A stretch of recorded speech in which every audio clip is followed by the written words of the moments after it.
10 টাকার নাগা ঝালের মুড়ি মানে খাইতে এত পরিমাণ টেস্ট। আসসালামু আলাইকুম সবাইকে। আজকে আমি বাইর হয়ে গেছি মুড়ি খাওয়ার জন্য, আর ঢাকায় আলছি মুড়ি না খাইলে হয়, মুড়ি মাখানা খাওয়ার জন্য বাইর হয়ে গেছি। এটা হচ্ছে মানে সব কিছু লোকেশান সব কিছু বলবো, তো চলুন ভিডিওটি শুরু করা যাক।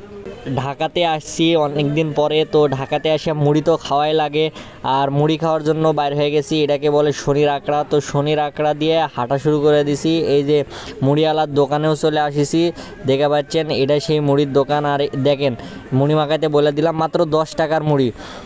দেখেন 10 টাকার মুড়ি এত পরিমাণ টেস্ট, এটা আগে কখনো খাইনি। এই যে মরিচ টরিচ দিয়ে দিচ্ছে, তারপরে স্পেশাল কি মশলা লবণ, আর এই যে সবচেয়ে বেশি টেস্ট এইটা, এই যে এই মশলাটা এত পরিমাণ টেস্ট, আর তার সাথে দিচ্ছে নাগা ঝাল।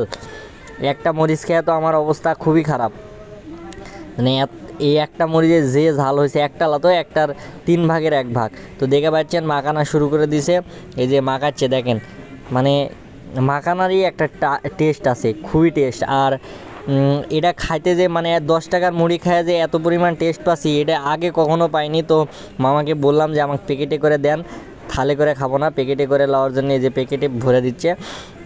দেখেন 10 টাকার মুড়ি হিসাবে কিন্তু খাইতেও যেরকম, খাইতে তো অনেক টেস্ট। আর সবচেয়ে বড় কথা হচ্ছে এটা 10 টাকার মুড়ি দেখেন মোটামুটি ঠিকই আছে সব কিছু মিলে। আর এটার লোকেশান হচ্ছে আপনার বর্ণমালা স্কুল আছে শনির আঁকড়াতে, এটা হচ্ছে যাত্রাবাড়ি থেকে একটু ভিতরে।